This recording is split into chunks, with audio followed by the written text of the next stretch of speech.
We have 5 weeks, and we're talking about bringing together the ideas of prophetic witness, resistance, and the persistence that feeds us, that gives us that keeps us going, so that we can continue with our efforts. So week 1, the focus is on spirituality and activism, bringing those two together. The second week, I'm going to be talking more specifically about forms of prophetic witness and different spiritual practices. But I'll be talking about them all along, but the focus is going to be on that second week.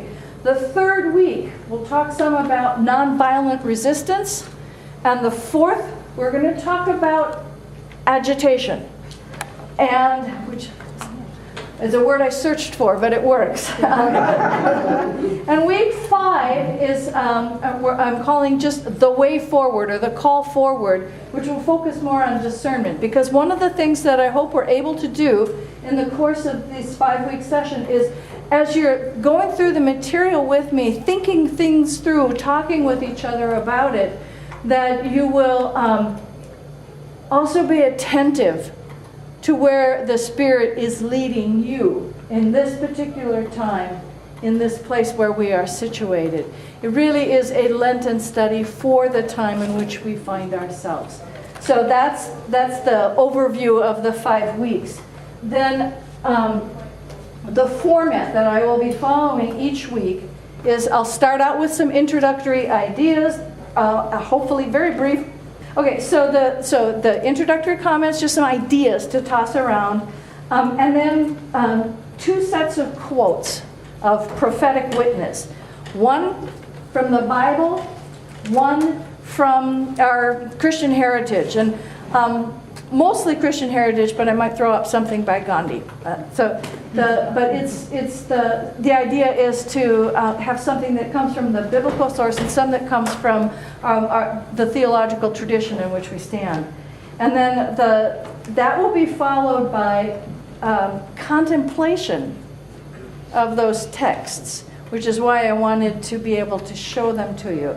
So we're going to be working on different practices, spiritual practices, as we go through the time. So a period of contemplation, silent contemplation on those biblical and theological texts. And then that is actually a spiritual practice called Lectio Divina, which we'll talk about as we go along. But it's focus upon the text and seeing what you can draw from that. And then then followed by some conversation. And the conversation is also a spiritual exercise, because community is a spiritual exercise, which I feel like I experienced all over again this morning when I came to church and started greeting people, and my heart lifted, and the things that I was carrying around with me through the week just weren't driving my blood pressure up anymore. It's that sense of community. So the conversation that we'll have, and with a group this large, we'll have it in smaller groups, and ask you to just in terms of respecting that everybody has a voice, to limit our conversation so we don't say it, so that everybody has a chance to talk. So we just be faithful to that. And then we will have close with prayer. And the prayer, I want to try a couple of different ways and see how it goes. Because my first thought is to have the prayer start just with an invitation to be open to the Spirit and have that silent time, and then have people speak a word or two, just put it out there, because there are things that we carry with us every week that are disturbing us, and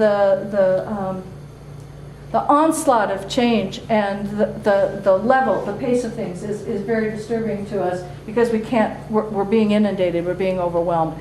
So just a way to lift up something that that's on your mind. And again, we have to practice limiting it to 1 or 2 words. And then I will close us with, today I have a prayer from Teresa of Avila. And we'll do it different ways, but that's the thought for now, and then we'll go. So we're incorporating spiritual practices into the way this session will unfold, And I'm just hopeful that that we can get something going so that you can see the texts as well. I wanted to just tell you a little bit about Dorte Zola. She is a liberation theologian, and she's a political theologian. So when she wrote a book on mysticism, it surprised people, some of them. She's a writer, political activist. She was very much involved in anti-war demonstrations and demonstrations against the Cold War. And she taught at Union in New York. Her book, Speaking About God's Suffering, very important book, Beyond Mere Obedience, in which she coined the term Christo-fascist to describe Christian fundamentalists. So isn't that amazing? So she critiqued the idea of an all-powerful God and argued instead that God suffers alongside us and we are called to this struggle. But she was also a poet, so she was trying to use all kinds of approaches and resources for it. So just the general introductory idea today is what she did in that first introductory chapter was that let's get over this binary thinking, either or thinking, where you have to either be an activist or a mystic or a contemplative, and you can't bring the two together. And we've got this notion in our heads that those are two separate things, but they are not. And the difficulty is that it frequently results in valuing one of those poles above the other, which we have seen feminist theory has done a lot of good work with that. But it's like if I'm coming from, say, the activist side, then I will valorize activism and I will poo-poo, I will call the contemplatives navel gazers, and the reverse is also true. The alternative to binary thinking is both and. It's integrative thinking, so that you include both items. And I've got that word dialectic up there. It means lots of different things in different fields. What I am using it for is that you have an idea, you have something that conflicts with it, and the way that you resolve that is you create a synthesis that involves both poles. You never are lifting up one at the expense of the other. So the Hegelian thought was thesis, antithesis, synthesis, but it is that notion. And I come from a Whiteheadian tradition, philosopher, who always said the way forward is to take conflicts and turn them into contrasts, which includes them in the whole picture. So instead of saying you've got this conflict and you've got one has to overcome the other in that kind of hierarchical thinking, instead you need both of them. In Jungian terms, you have two poles. You need a bigger container that holds both of those opposing ideas. So that's the way that I'm using dialectic here. So we need integrative thinking that is both and thinking. And then this action-reflection dynamic is going to come up again and again in the weeks that are ahead. It comes from liberation theology, but it also has a different sense of you act in the circumstances in which you find yourself. You reflect on the results of that or the consequences of that, or you reflect on perhaps whom you might have left out or what. And you reflect, and then based on that reflection, you act again. And the word that is often used is praxis, which I will get to again when we get to the next set of quotations. So here's one. Very familiar quotations from the Bible. The prophetic witness, first from Micah. Somebody read it, please. He has told you, O mortal, what is good. And what does the Lord require of you but to do justice, and to love kindness, and to walk humbly with your God?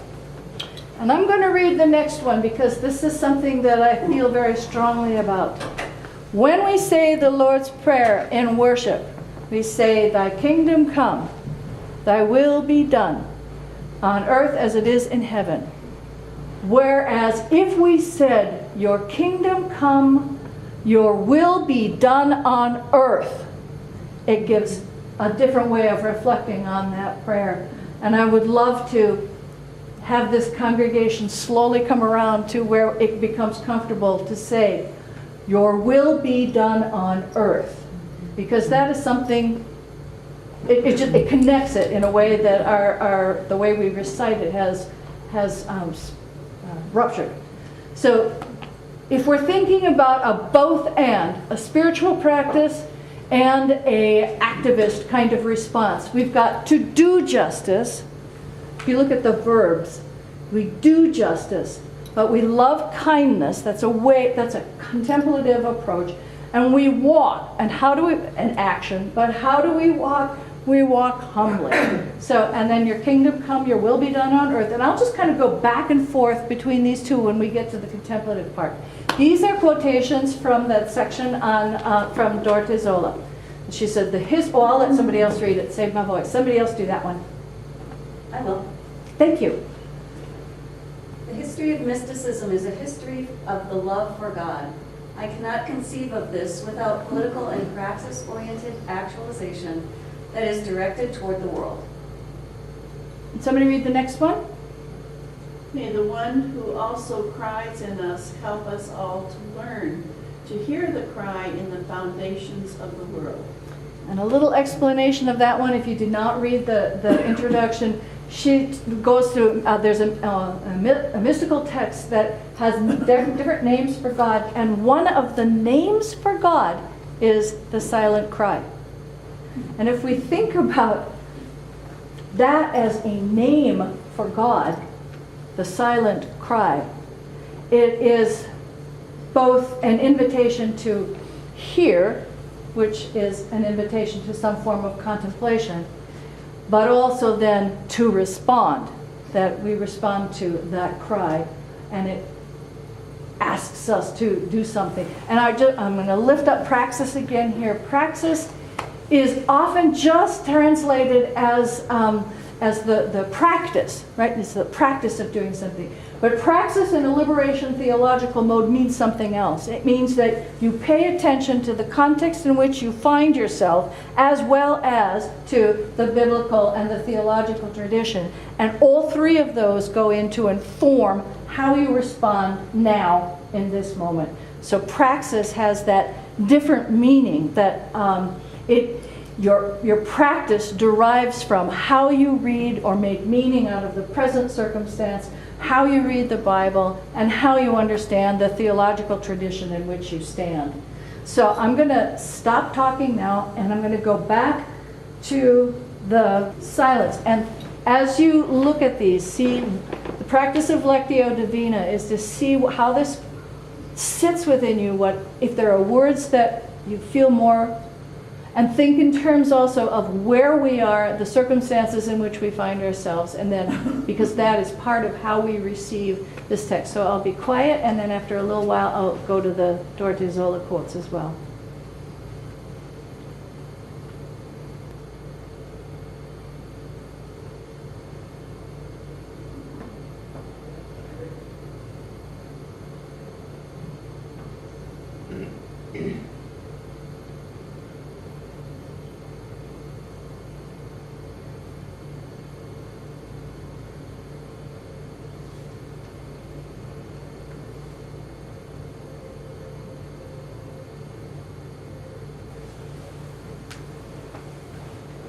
Okay, let's have some conversation. Remembering that conversation is what we are in community, community itself being a spiritual practice, just as reflection on the words is a practice, that silent contemplation is a practice. And I think if you would like, what's your feel? To do it as a whole group or to be in smaller, whole group, okay, I'm getting whole group. All right, so then again, just measure the length of our phrases, and let's have some conversation about how what spoke to you and what you were feeling, especially if appropriate in light of where we are today. Anyone start? I was very struck with the quotation from Micah with the last slide, and I've never really thought about that before. But to do justice, love kindness, and then not to kneel before your God and ask for help, but to walk humbly with your God. That is not only empowering, and it's overwhelming, and it's so demanding in its own wonderful way. And also just assumes that God is walking with Yeah. us. Yeah. Other I thought people. of the first line of that same, or looking at the first line of that same Whoops. reference was, "He has showed you, mortal, what is good." And is this like elsewhere? I think Jeremiah said that it will be written on your heart. Yeah, it's in German. Or as our friend Gary Hickok said once in a Bible study class, he said, "My mom used to tell me, you know what's right." Uh-huh. That is good. What's interesting to me about that is the juxtaposition of showing you what's good, but require. Right. Uh-huh. It's not, this isn't a guide. This part is the requirement. This is a requirement. Uh-huh. The word with, that was struck me.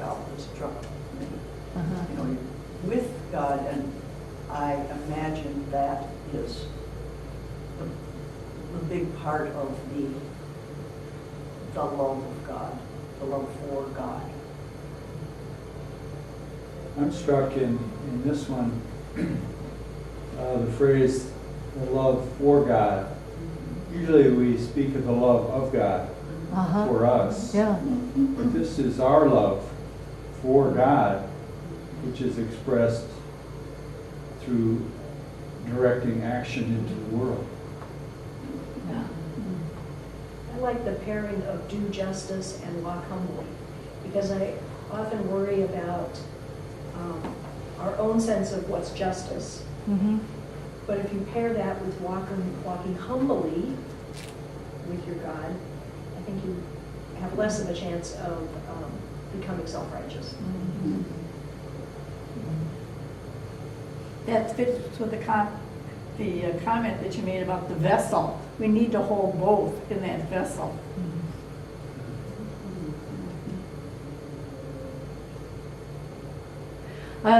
Sort of building on what you said, I liked that help us all to learn, which implies to me that I need to listen to all because they are in their own ways hearing that silent cry as well.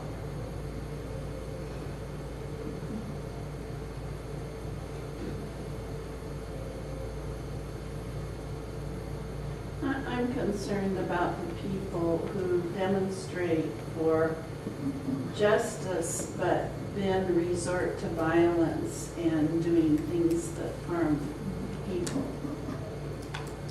Mm-hmm.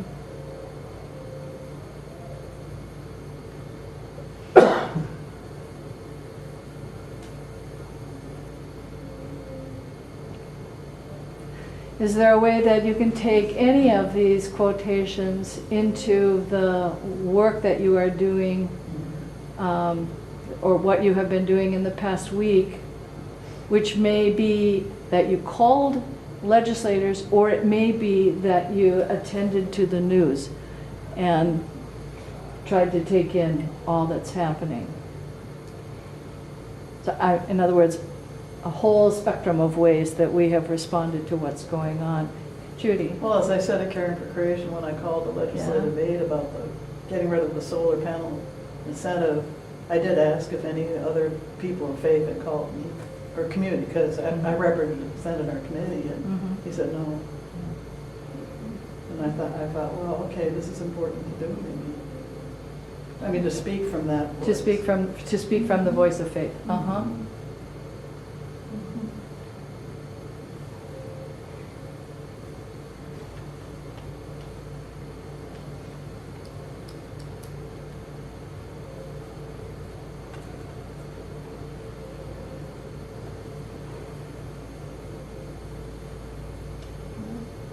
I think there's something different between showing kindness and doing kindness. Mm-hmm. Yeah.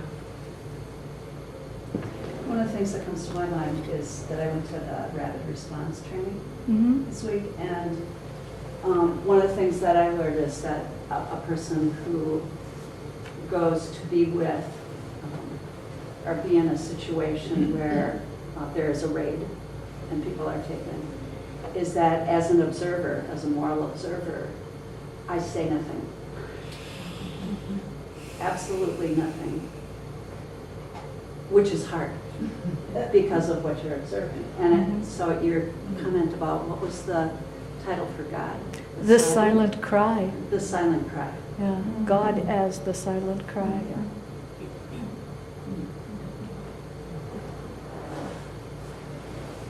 The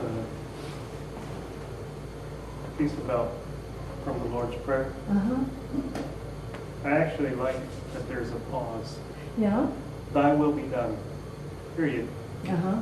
There's no ifs, ands, or buts. Thy will be done, then on earth as it is in heaven. I like the separation of no wiggle out. Thy will be done.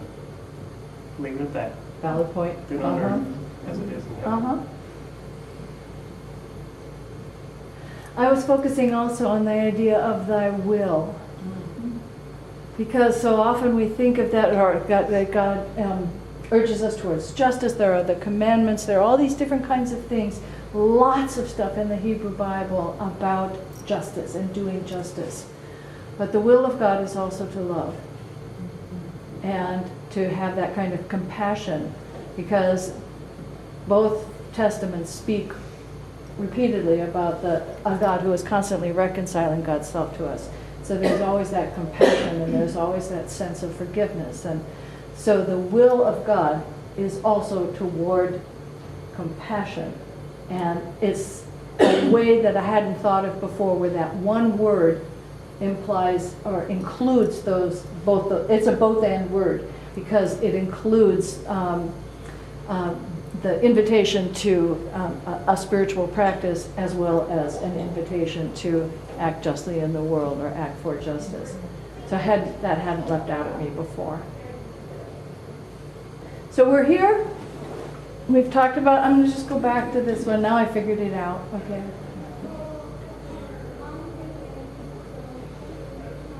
And we talked a little bit about trying to not fall into the trap of either or thinking, where you have to be one or another, or any kind of even an instruction from the Bible is one or the other, that there's an inclusion of both these sides always, and the idea of including them, so that it doesn't work if you have this idea and this idea and this idea wins by trouncing that one. It will come back. It just will come back, which is maybe a good word for where we find ourselves politically, is that what seems like is being suppressed now, it will not work. That method of domination, it may work for a while, but the other side always comes up. You can't not have both. So in the week ahead, I encourage you to think of ways that you incorporate both of those ideas, a spiritual practice, which we'll talk more about next week, and a kind of resistance, the way Isaiah talked about, for those of us who are at that gathering, having 50 days of resistance and a wide range of things that includes. And the notion of action reflection, which I will talk more about when I get to the week 4, I think. That we act based on how we read the situation, but then we reflect on that as well, and we let our action inform, and the responses to that inform the next action that we take, so that it's just a dynamic. It's circular. It's not polar, and it's not linear. It repeats. So act, reflect, or reflect, act, reflect, act. So may we now be in a spirit of prayer, open ourselves to the Spirit which surrounds and fills us at all times, that works between us, in us, around us, through us. And we open ourselves to that presence and lift up our prayers for government and environmental workers who may be losing their jobs. For President Trump and others who have great power in their hands. For refugees and those who are forgotten or oppressed. For those who are starving in East Africa.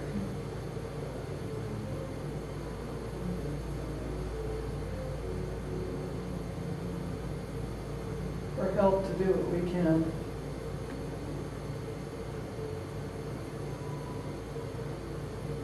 For the Indian nationalists.